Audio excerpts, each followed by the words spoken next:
بسم اللہ الرحمن الرحیم۔ السلام علیکم ناظرین، پروگرام راہ ہدایت میں آپ کا میزبان حافظ مظہر اقبال آپ کی خدمت میں حاضر ہے۔ وہ زمانے میں معزز تھے مسلمان ہو کر، اور تم خوار ہوئے تارک قرآن ہو کر۔ بدقسمتی سے مسلمانوں نے جدت پسندی، ترقی کو اپنا شعار بنا لیا اور اللہ تعالیٰ کی بھیجی ہوئی کتاب قرآن کریم سے دور ہوتے چلے گئے، اور جو علم ہمارا حوالہ ہوا کرتا تھا وہ ہم سے چھن گیا۔ آج اساتذہ کو یہ معلوم نہیں کہ بچوں کو کس سمت میں لے کے جانا ہے، منزل پر کوئی پہنچتا کیسے، راہ میں رہنما بیٹھے تھے، جن کے ذمہ ہماری رہنمائی کا فریضہ تھا وہی بھول بھلائیوں میں گم ہو گئے۔ ہم نے اپنے ویژن کو چھوڑ کر، جو ہماری تعلیمات ہیں ان کو چھوڑ کر شدت پسندی کا انتخاب کر لیا، اپنی ترجیحات ہی بدل ڈالی۔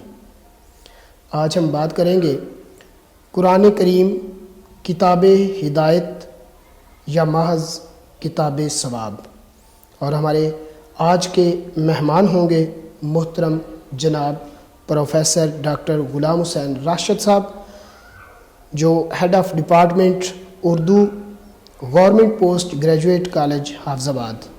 ان سے گفتگو کا آغاز کریں گے، لیکن اس سے پہلے میں آپ کو اپنے پروگرام کا فارمیٹ بتا دیتا ہوں کہ ہمارے پروگرام کے دو حصے ہوں گے۔ ایک حصہ میں ہم اپنے موضوع پر بات کریں گے، اور اسی حصہ میں ہم آپ کے سوالات جو ہیں وہ بھی اپنے پروگرام کا حصہ بنایا کریں گے۔ ہماری اسکرین پر ہمارا ای میل ایڈریس اور واٹس ایپ نمبر جو ہے وہ چلایا جا رہا ہے۔ آپ اپنے کوئی بھی سوالات قرآن و حدیث کی روشنی میں ان کے جوابات جاننے کے لیے ہمیں میل کر سکتے ہیں یا واٹس ایپ پہ بھی میسج کر سکتے ہیں۔ اس کے علاوہ ہمارا دوسرا جو پروگرام کا حصہ ہوگا، اس حصہ میں اس کو ہم نے نام دیا ہے اصلاح زبان کا۔ ہمارے پروفیسر صاحب جو ہمارے مہمان ہیں، پنجاب یونیورسٹی سے ایم اے انگلش ریگولر کیا ہوا ہے، ان کے ساتھ ہی ہمارا یہ دوسرا سیشن بھی ہوگا، اور اس میں ہم بہت سارے ایسے الفاظ جو ہے وہ آپ کو درست کروانے کی کوشش کریں گے جو محاورتاً اور ریگولرلی ہم بہت زیادہ غلط انداز میں ادا کرتے ہیں۔ تو آئیے پروگرام کا باقاعدہ سے آغاز کرتے ہیں۔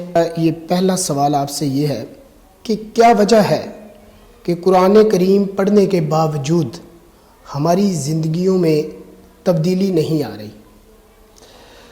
ہاں صاحب، آپ نے ایک لحاظ سے دکھتی رگ پہ ہاتھ رکھا ہے۔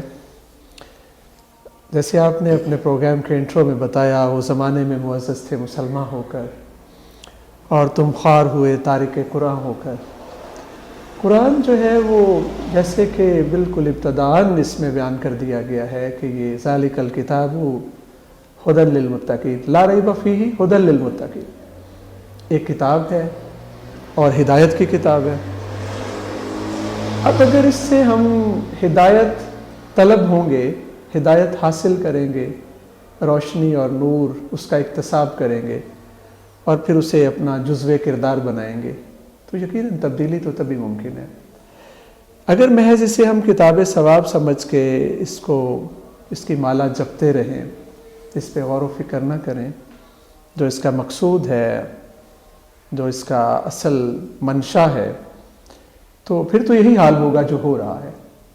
تو ہم نے اسے محض ایک کتاب ثواب کے طور پہ وہ بھی ایک محدود پیمانے پہ اپنی زندگیوں میں رکھا ہوا ہے، اور اگر زیادہ مناسب لفظ استعمال کروں کہ ہم نے اسے گلدستہ تاکہ نسیاں بنایا ہوا ہے۔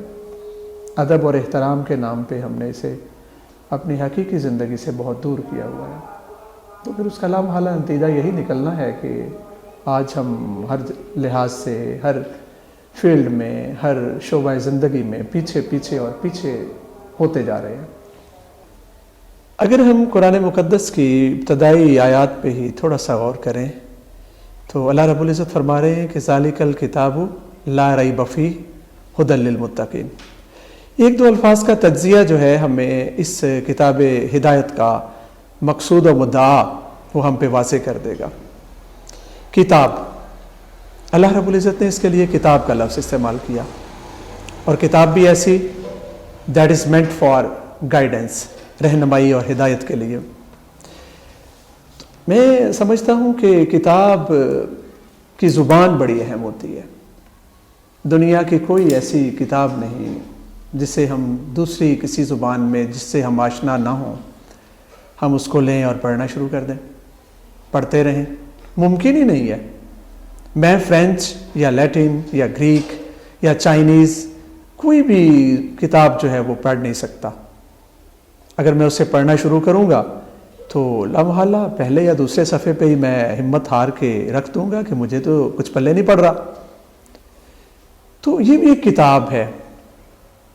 کتاب جو ہے وہ انڈرسٹینڈنگ کے ساتھ جڑی ہوئی چیز ہے۔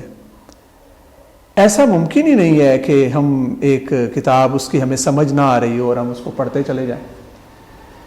اور تو اور زبان تو ایک دوسری بات ہے، اگر اپنی زبان جس سے ہم آشنا ہیں، واقف ہیں، جیسے اردو ہماری زبان ہے، اگر کوئی مشکل الفاظ کا استعمال ہو، مغالب کے دور کی سر سید احمد خان کی یا ان سے پہلے کوئی مشکل الفاظ کے استعمال والی کتاب ہو، ہم اس کے 2-3 صفحات دیکھیں گے اور پھر ہم ہمت ہار کے رکھ دیں گے کہ ہمیں تو کچھ نہیں مل رہا اس سے، ہمیں تو سمجھ نہیں آ رہی۔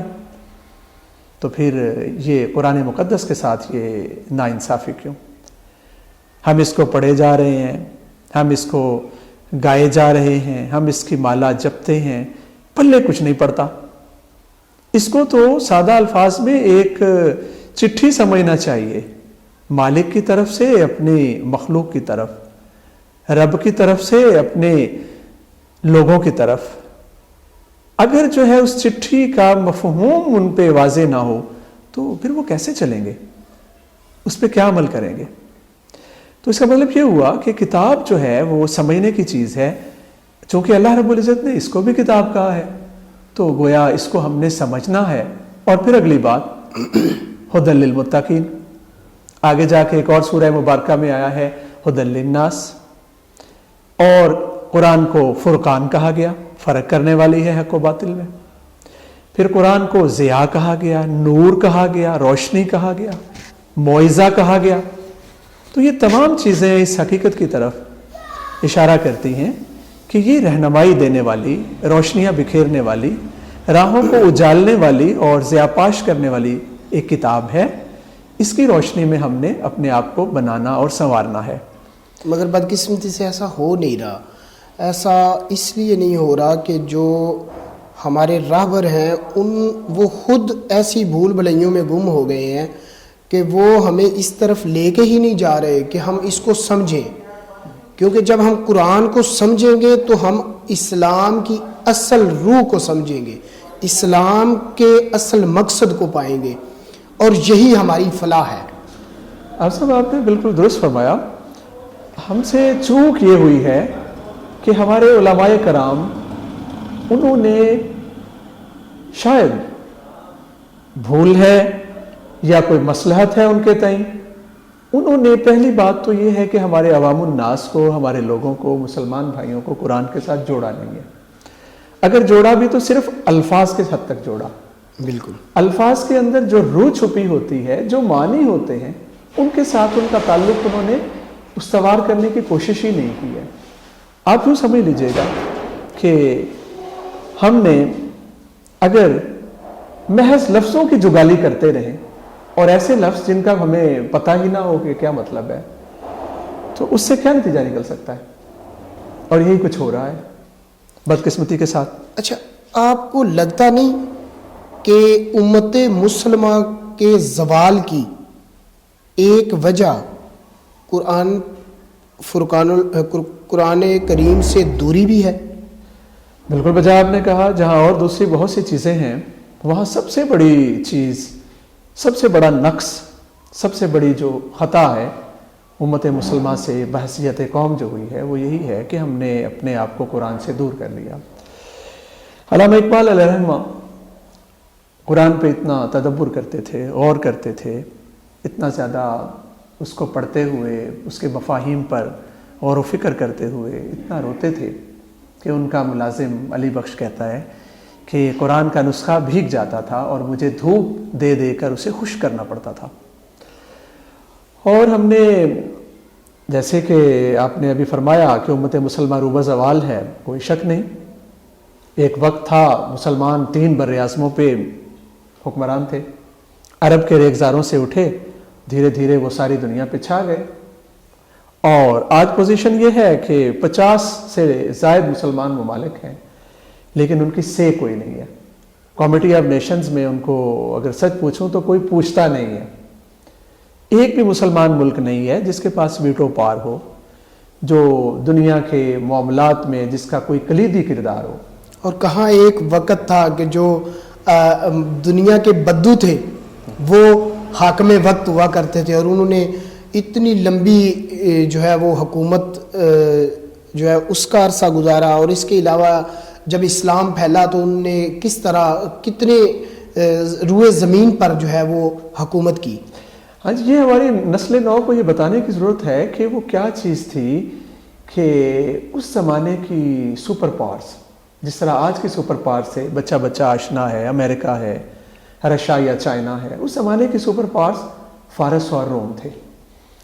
عرب کے ریگزاروں سے اٹھنے والے بدو اور نبی امی، ان کی بتائی ہوئی راہ یعنی راہ قرآن، اس کو اپنا کر مسلمان جو ہیں وہ اتنے ذی وقار ہوئے کہ انہوں نے ایک سپر پاور یعنی پرشا کو، فارس کو تو فتح کر کے اسلامی سلطنت کا حصہ بنا لیا، اور روم کے بھی بہت زیادہ حصے پہ قبضہ کر لیا، اور اس پہ تابڑ توڑ حملے کر کر کے ان کو سپر پاور کا ان کے پاس وہ مقام نہ رہا تھا۔ اور یہی نہیں، اسپین پہ کم و بیش 800 سال مسلمانوں کی حکمرانی رہی، رومانیہ پہ مسلمان حکمران رہے، اور یورپ کے ایک بڑے حصے پر ان کا پرچم لہراتا تھا۔ اور آج جو ہے وہی والا شعر جو آپ نے انٹرو میں کہا تھا کہ اگر دریا کو بلکہ سمندر کو کوزے میں بند کیا جائے، تو وہی بات جو علامہ نے اقبال علیہ رحمہ نے بڑے خوبصورت الفاظ میں کہہ دی کہ وہ زمانے میں معزز تھے مسلمان ہو کر، اور تم خوار ہوئے تارک قرآن ہو کر۔ اس کے ساتھ ہی ہمارے پروگرام کا پہلا حصہ جو ہے اس کا وقت مکمل ہوتا ہے۔ ہماری آپ سے گزارش ہے کہ ہمیں کمنٹ سیکشن میں اپنی رائے سے ضرور آگاہ کیجیے، اور اپنے سوالات جو ہیں وہ ہمیں ضرور بھیجیے گا، کیونکہ آپ کے سوالات سے ہی ہمارے پروگرام کی جان ہے، شان ہے۔ اور قرآن کریم کو پڑھیے، پڑھنے سے جہاں آپ کو ثواب ملے گا، اگر وہیں آپ سمجھنا شروع کر دیں گے اور اس کو ترجمہ اور تفسیر کے ساتھ پڑھنا شروع کر دیں گے تو اس سے آپ کو ثواب بھی ملے گا اور آپ کی زندگی بھی بدل جائے گی، آپ میں عمل کرنے کی جو ہمت ہے وہ پیدا ہوگی۔ اللہ تعالیٰ آپ کو اور ہمیں سب کو اس بات کو سمجھنے کی توفیق عطا فرمائے۔ تو دوسرے سیشن ایک چھوٹے سے بریک کے بعد ہم آپ کو اپنے پروگرام کا دوسرا حصہ جو ہے اس میں لیے چلتے ہیں۔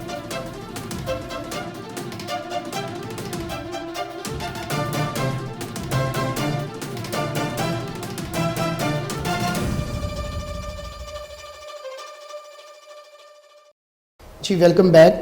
تو ہمارا آج کے اس پروگرام کا جو دوسرا حصہ ہے وہ میں نے آپ کو شروع میں بتایا تھا، جو ہمارے نئے آنے والے ناظرین ہیں ان کے لیے ایک بار پھر میں آپ کو بتا دوں کہ ہمارے معزز مہمان ہیں پروفیسر غلام حسین راشد صاحب، پنجاب یونیورسٹی سے ایم اے انگلش ریگولر کیا ہوا ہے۔